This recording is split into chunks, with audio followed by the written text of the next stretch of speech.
The Stamp Act was just repealed. Instituted after the French and Indian War, it was a way to repay debts.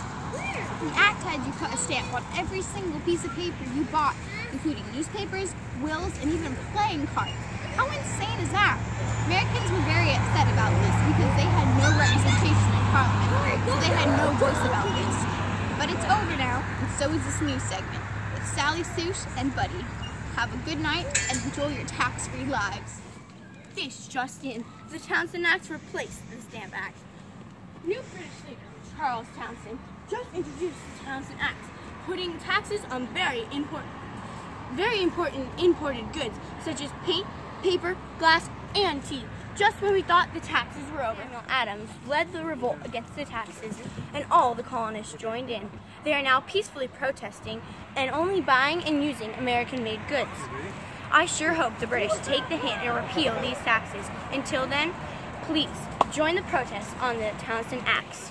This is Regina Phalange. This just in, the Boston Massacre just went down at Boston. The 49th Regiment of Redcoat soldiers just opened fire on a party of colonists. Just when we thought firing at innocent people in the streets was forbidden. Are we still safe in Boston? We shall never know.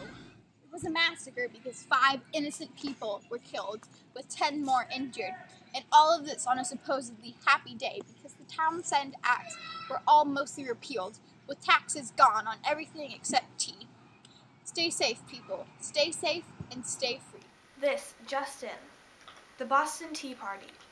It was unusually calm after the Boston Massacre, and nobody really minded the small tax on tea.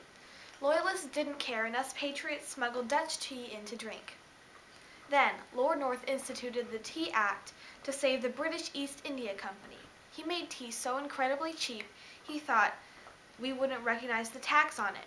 Well, people did. When the ships carrying tea arrived in Boston Harbor, colonists joined up in protest to stop them from unloading the tea. The government called in the British Navy to block the exit of the harbor to keep the ships from fleeing. Just yesterday, 50 members of the Sons of Liberty unloaded the tea right into the sea. It was estimated that 90,000 pounds of tea were thrown over. Patriots rejoiced and still do for this victory. Let us all hope for freedom from these taxes once and for all. This just in. The new Intolerable Acts are up and running. Lord North was stunned by the Boston Tea Party and decided this was no longer about taxes, but about Britain's control over the colonies.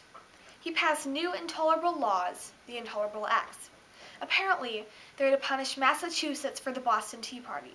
The laws were that the Boston Harbor was closed, the government of Massachusetts was under British control, Boston soldiers were tried in England instead of the colonies, and many more troops were sent to Boston to enforce these new laws. Our friends, the Virginians, tried to end the conflicts peacefully with resolutions and congresses, but to no avail. The colonies are now torn between the Loyalists and the Patriots, while in just a few days, the Continental Congress will meet to discuss our means of liberty. Let's hope that this is the end of it all. The fight for Concord is won. The British have retreated, and we have left our mark. This all started when the Continental Congress sent a letter to the king, but he didn't even bother responding to. How rude. Then 700 troops were marched to Concord to clear out a small stash of guns and ammo the Patriots were hiding there. But Paul Revere was luckily out and riding from town to town, warning the Patriots. The British reached Lexington, where they found a small band of Minutemen waiting for them. The British beat them and continued to march for Concord. Once they had got there, they found a small place looted and abandoned. In their anger, they started a small fire that made the Concord Minutemen furious.